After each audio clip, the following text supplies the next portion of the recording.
Actually, is that Effie? He goes, yeah, hold on, I've got written down on a bit of paper, hold on. And I can hear him looking around and go, fuck, I've lost it!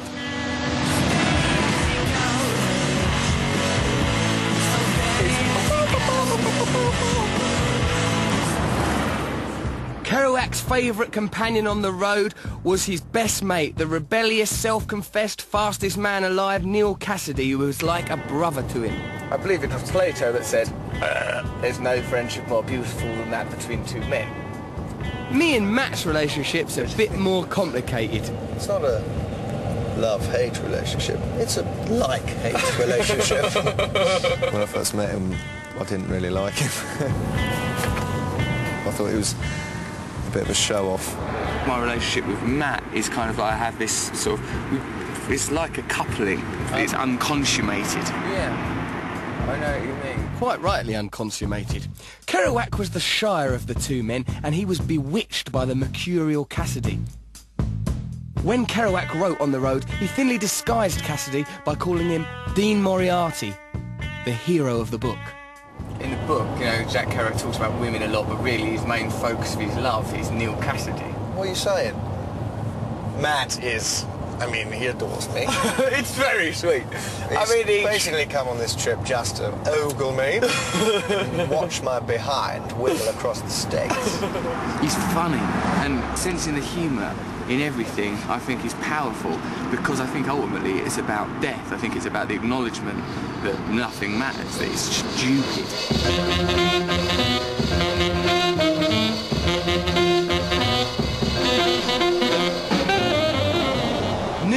New York, a city that had a defining effect on Jack Kerouac, where he became hooked on the soundtrack of his era. Kerouac said he wanted to write like jazz musicians played, with a sense of spontaneous and free-flowing expression. And here in New York, Matt and I have to perform our own unhinged, unrehearsed, babbling stream of consciousness, our weekly Radio 2 show. Online, on digital, BBC Radio 2, Russell Brand. You're listening to Russell Brand live on Radio 2 from New York.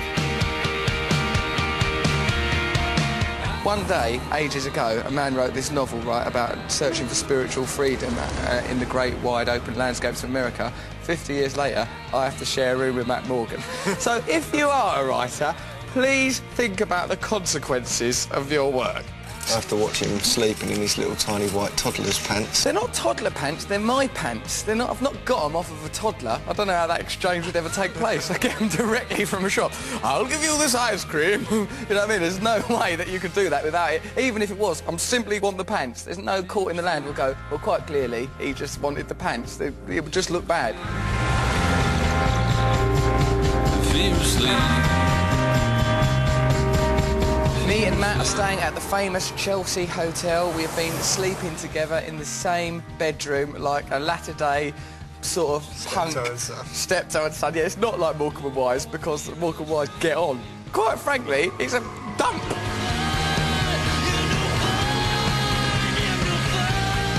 Went to see Jack Kerouac's grave, right? And on Jack Kerouac's grave, peanut butter, a Rice Krispie square and some Ritz crackers, other crackers are available. Peanut butter, you don't need that in the afterlife. I mean, you can't turn up at the gates of heaven to St. Peter and say, well, you know, if this might help sway you. Crunchy or smooth? Let me in, crunchy or smooth? I'm here looking for the spirit of Kerouac's America. Jack loved the excitement and madness of 50s New York. The closest I can get to that vibe these days is here in Greenwich Village, where the Howl Festival is celebrating the writers and poets of Kerouac's Beat generation. I'm going right, straight. The black tar roads that curve among the mournful rivers like Susquehanna. More mambo jumbo. I'm meant to be reading one of Kerouac's poems to this lot of crazy, lovable beatnik chaps, but they take their poetry dead seriously in these parts, and I'm a bit worried that I'm going to have to play it straight. No, this is a small gig. You've got a clear thing to do. read that poem. I've got to read this fucking poem, Bowery Blues. When I do the fucking poem, I'll laugh. And I see shadows dancing into doom in love, holding tight the lovely arses of the little girls. How am I going to get through that on stage? I reckon what should happen is you'll get to arses, right? Yeah. And you'll think, I'm doing the rude bit and I'm not laughing.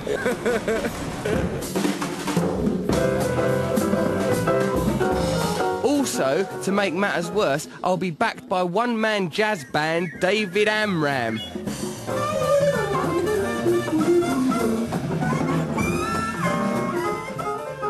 Amram was a good mate of Kerouac's, and in a moment of 50s madness, he and Jack invented the balmy hybrid jazz poetry.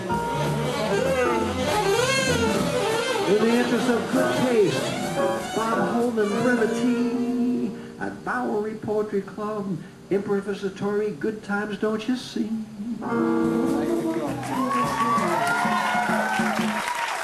Jazz is about setting the crooked path straight, as they say in the Bible. Do you reckon he'd done that with his writing, Kerouac?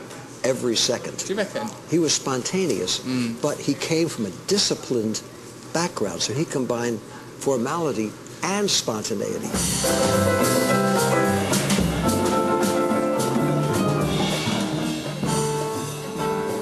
I'm reading a poem tonight. How am I going to capture the spirit of things? I'm scared. You just do whatever's in your heart, and I'll be listening like a hawk, and I'll follow you, and it'll be perfect. Amram, hawks are deaf.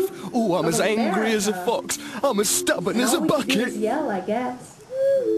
Across the night, eastward over the plains where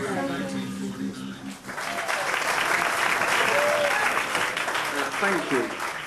I ain't never been on stage before with all you musicians. Well, I'll read a poem. What, you'll do some racket in the background?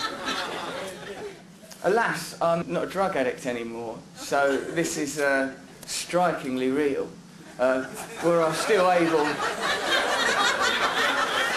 I'm not observing this through a veil of opiates. So 5 years, one day at a time, etc. Christ. I'll just be shorter. Bowery Blues by Jack Kerouac. For no church told me, no guru holds me, no advice, just stone of New York.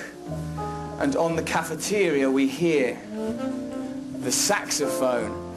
And I see shadows dancing into doom in love, holding tight the lovely arses of the little girls in love with sex, showing themselves in white undergarments at elevated windows, hoping for the worst. Stop. Kerouac, Jack.